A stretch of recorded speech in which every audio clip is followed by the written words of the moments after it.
మా farewell party రోజు photos అన్నీ కలెక్ట్ చేసి ఒక ఫోటో ఫ్రేమ్ అనేది క్రియేట్ చేసాము. దానితో పాటు కొంచెం food and next bouquet with pens అనేది వాళ్ళకి ఇచ్చాము. అన్నిటికన్నా వాళ్ళు ఎక్కువగా హ్యాపీగా ఫీల్ అయింది ఏంటి అని అంటే ఫోటో ఫ్రేమ్ చూసి. అదే నేను ఫొటోస్ కానీ వీడియోస్ కానీ ఉన్న ఇంపార్టెన్స్.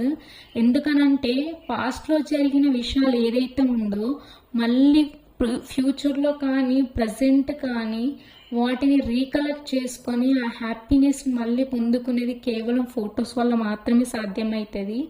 సో అందుకని మనం ఎంత గొప్ప కాస్ట్లీ గిఫ్ట్ ఇస్తున్నాం అనేది ముఖ్యం కాదు, కానీ మనం ఇచ్చే గిఫ్ట్ వాళ్ళకి ఎంత గుర్తుంటున్నది అనేదే ఇంపార్టెంట్. సో మా ఫోటో ఫ్రేమ్ మీకు ఎలా నచ్చిందో కామెంట్ చేయండి. And please subscribe my channel for more videos. Thank you so much.